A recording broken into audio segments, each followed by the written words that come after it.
말씀은 로마서 14장 1절에서 3절입니다. 믿음이 연약한 자를 너희가 받되 그의 의심하는 바를 비판하지 말라. 어떤 사람은 모든 것을 먹을 만한 믿음이 있고 연약한 자는 채소를 먹느니라. 먹는 자는 먹지 않는 자를 업신 여기지 말고 먹지 못하는 자는 먹는 자를 판단하지 말라. 이는 하나님이 저를 받으셨음이니라. 아멘. 2024년도 새해 들어서 우리 1월 첫째 주부터 우리 교회 사랑의 빛인 교회가 지금 뭘 하고 있죠? 예배 행진 캠페인을 하고 있습니다. 이 3월 마지막 주까지 계속해서 이 캠페인을 이어나갈 예정인데 벌써 반 가까이 저희가 달려왔습니다. 바라기는 이 기간에 우리 모두에게 예배가 회복되고 더 나아가 예배가 우리 삶의 우선이 되는 그런 기적이 일어나기를 주님의 이름으로 간절히 부탁드리고 축원드리고 응원합니다. 지난주에 이어서 오늘 이 믿음이 성장하는 증거 이 두 번째 시간으로 한번 따라할까요? 연약한 자를 받되, 이 연약한 자를 받되라는 제목으로 함께 은혜를 나누고자 합니다. 어떤 선교사님이 에콰도르에 선교사로 파견되었습니다.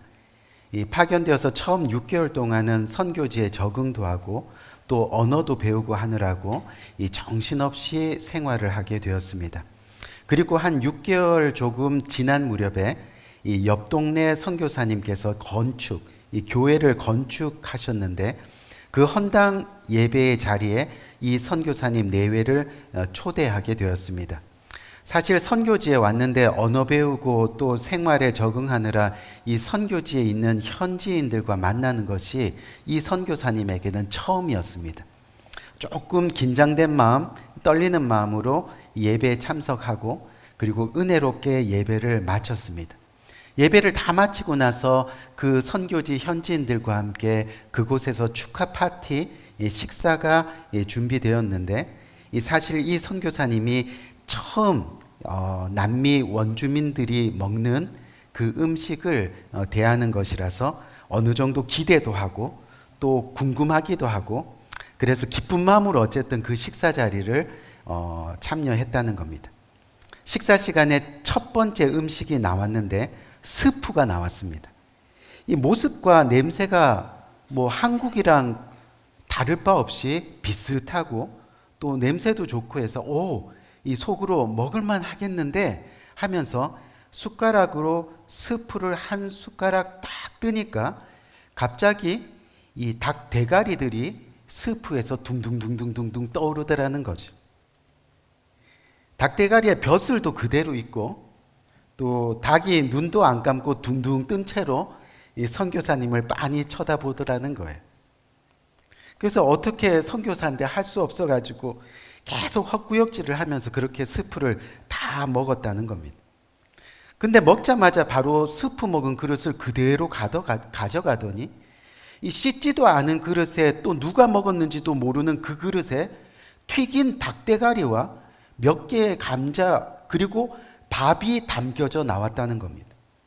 나중에 안 사실인데 이 공장에서 닭을 잡을 때 닭대가리는 대부분 버리거나 아니면 뭉태기로 해서 헌값에 이렇게 파니까 이 고기가 귀한 선교지에서 그걸 가져다가 여러 가지 요리를 해서 그렇게 나눠 먹는다고 합니다.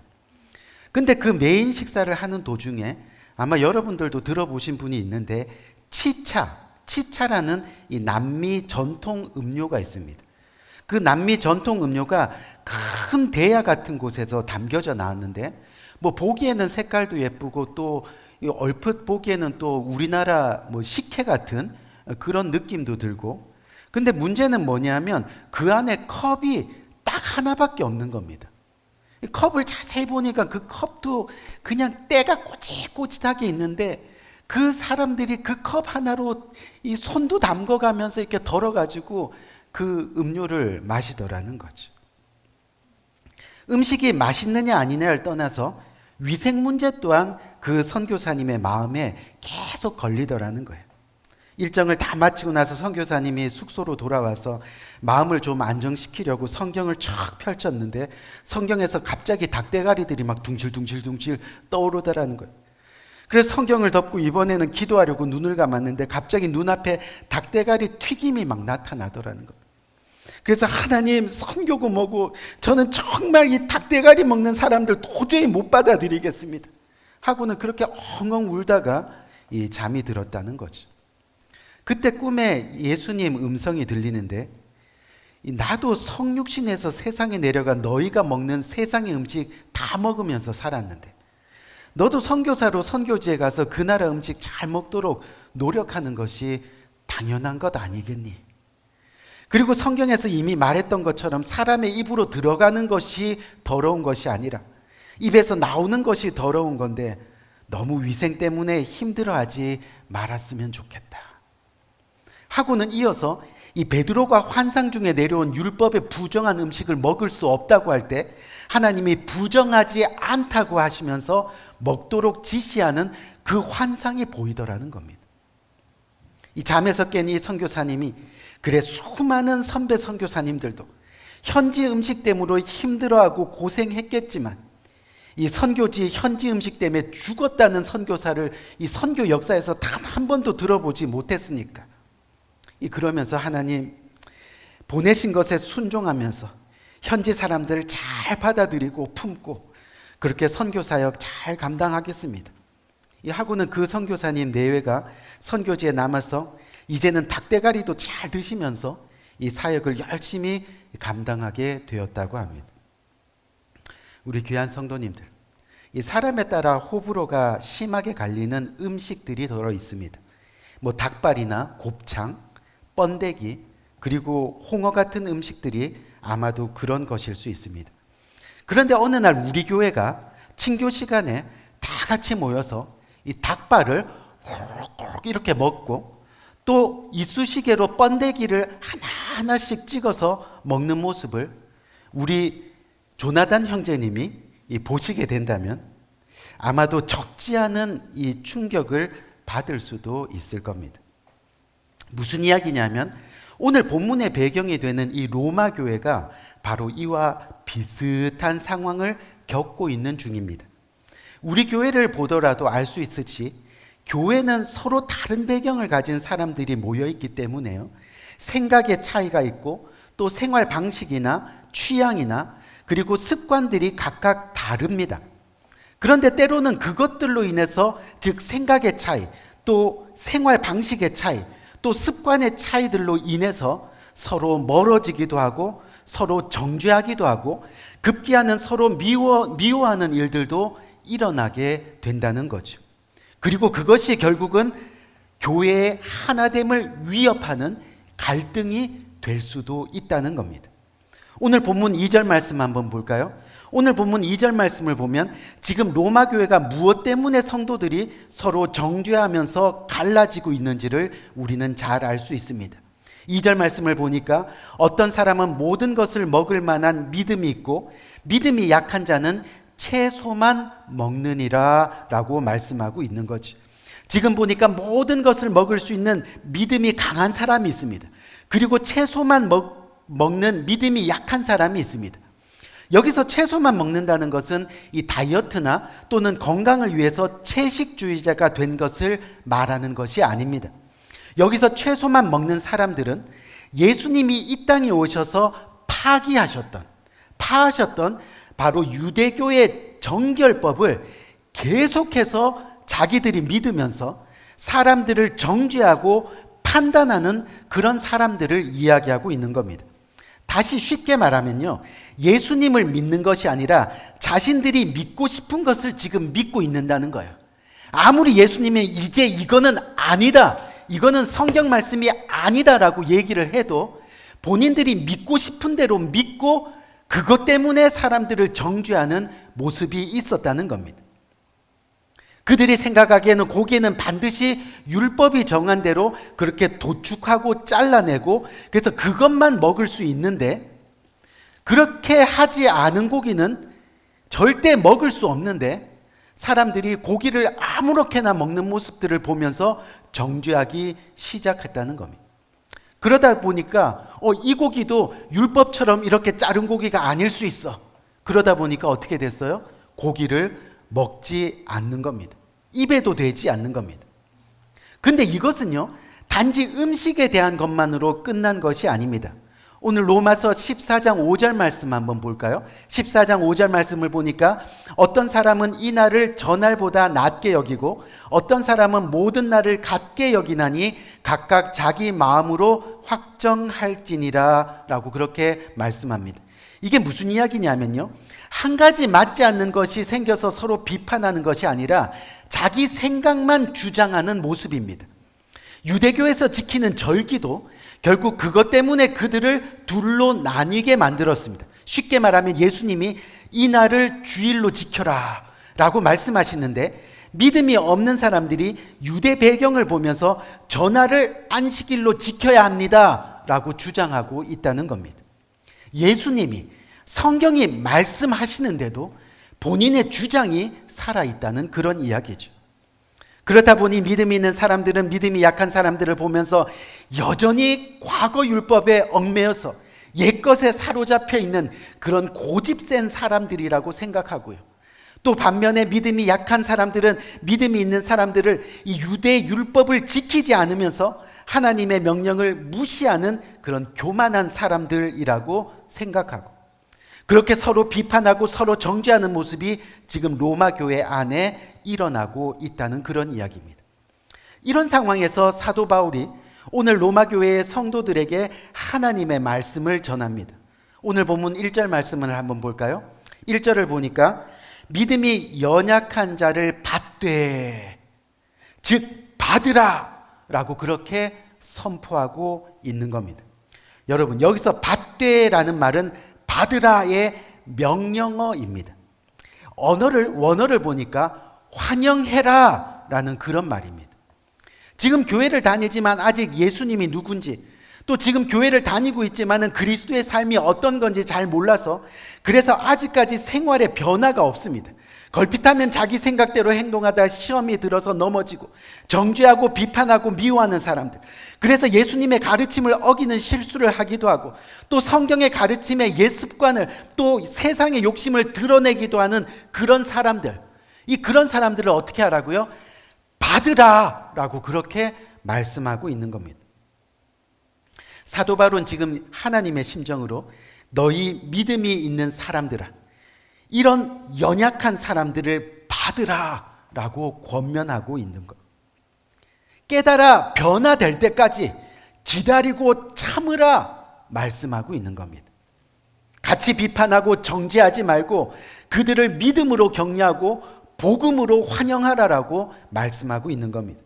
상대의 잘못을 비판하는 마음 없이 진심으로 받으라, 마치 죄인 되었던 우리들을 넓으신 팔로 따뜻하게 맞아주신 그 예수님처럼 그렇게 믿음이 약한 자들을 받아야 한다라고 그렇게 이야기하고 있는 거죠.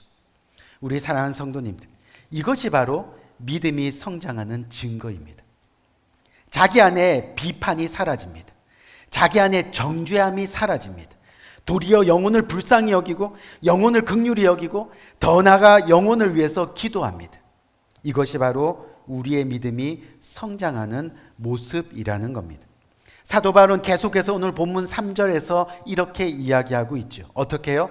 먹는 자는 먹지 않는 자를 업신여기지 말고 먹지 않는 자는 먹는 자를 비판하지 말라. 이게 무슨 뜻입니까? 서로가 서로를 받아야 한다라는 겁니다. 서로가 함께 환영해야 된단 말이에요. 믿음이 약한 자들이 그저 받아주기만을 바라서가 아니라, 그렇죠? 서로가 서로를, 그래서 교회는 서로에 대해서 사랑으로 용납하고 또 한 가족으로서 서로를 인정하며 받아야 한다고 말씀하고 있는 겁니다. 교회 안에서는 형제 자매에 대한 비판과 업신여김은요 절대 허락될 수 없다라고 말씀하고 있는 거죠. 서로 비판하고 서로 미워하다 보면요 절대 믿음은 성장할 수 없습니다. 천국 갈 수 있는 믿음까지 성장해야 되는데 결국 비본질적인 것 때문에 구원도 잃어버리게 되는 겁니다. 전에도 여러 번 말씀드렸죠. 이 교회를 떠나고 또 교회를 옮기는 사람들의 첫 번째 이유가 뭐라 그랬어요? 사람 때문에. 사람 때문이라는 조사가 나왔습니다.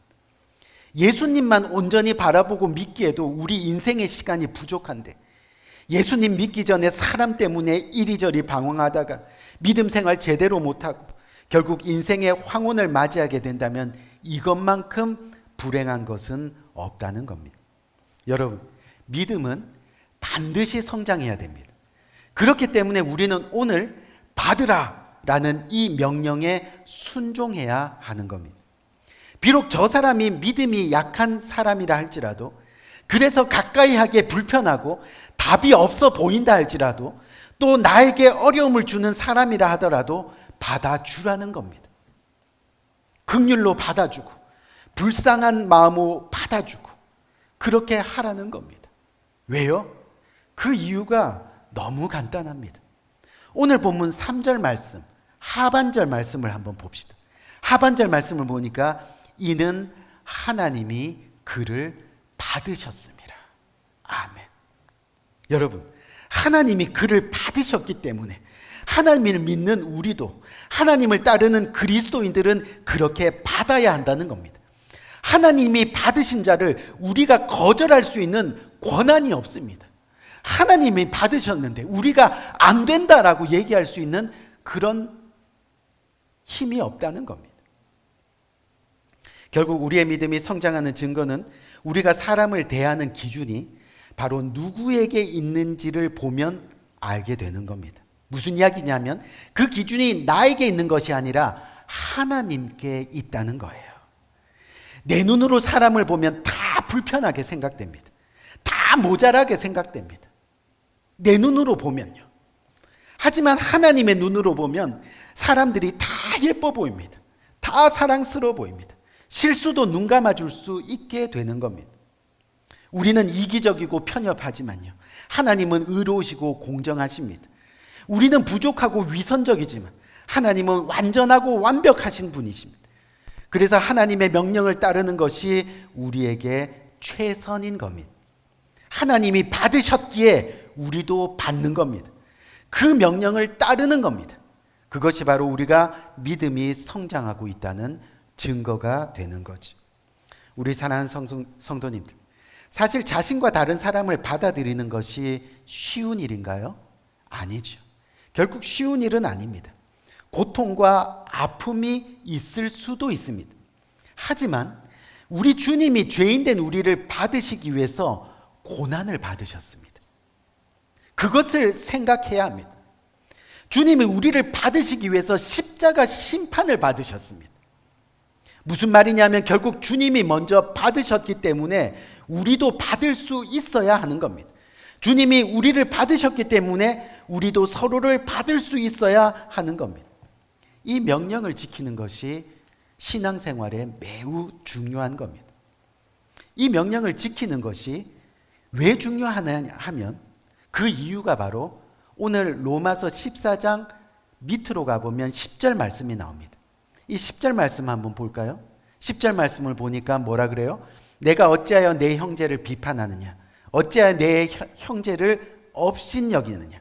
우리가 다 하나님의 심판대 앞에 서리라. 아멘.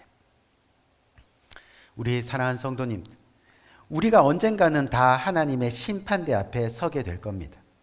그때 믿지 않는 자들이 받는 영원한 심판의 기준이 바로 비판하였느냐, 업신여겼느냐라는 겁니다. 우리는 이 사실을 생각하면서 두려운 마음으로 살아야 합니다. 이 경고의 말씀을 생각하면 언제나 우리를 말씀에 순종함으로 돌이키는 그런 삶을 살아야 합니다. 형제에 대해서 쉽게 말하고 판단하는 그런 잘못된 태도를 버려야 합니다.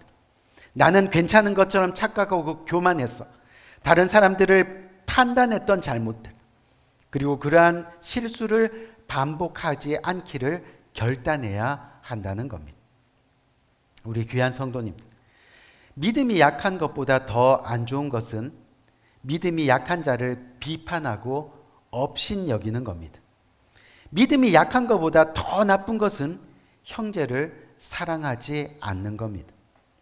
그래서 우리는 오늘 받으라 라는 그 주님의 명령을 기억해야 한다는 거죠. 그래야 우리는 성장할 수 있습니다. 그래야 우리의 믿음의 모습이 변화될 수 있다는 그런 이야기입니다. 지금 한국이 이제 구정을 지내고 있다고 해요. 이 구정을 지내니까 아마도 여러분들 가운데 이번 주에 한국에 전화하신 분들이 아마 더러 계실 겁니다. 그런데 여러분 잘 생각해 보세요. 우리가 누군가에게 전화를 하면 우리는 그 사람과 내가 직접 연결되었다고 생각할 수 있습니다. 하지만 우리가 PPT 한번 봅시다. 실제로는 전화끼리 직접 연결된 것이 아니라 바로 통신사의 기지국을 통해서 연결되는 것입니다. 지금 바로 옆에 있는 사람과 전화를 하더라도 우리가 직접 하는 것이 아니라 기지국을 거쳐야 한다는 겁니다. 여러분 무슨 이야기냐면요. 교회 안에 있는 우리들의 관계도 그렇다는 겁니다. 우리가 직접 연결된 것이 아니라 주님을 거쳐서 연결되어 있다는 겁니다. 그래야 서로 통화가 잘 됩니다. 직접 하다 보면 서로의 허물로 인해서 실망하고 낙심하고 그래서 지지지직 그렇죠? 서로 들을 수 없게 되는 겁니다. 하지만 우리의 기지국인 하나님을 거치면 우리는 하나님을 통해서 형제자매를 생각하고 또 주님을 통해서 형제자매를 바라보게 된다는 거예요.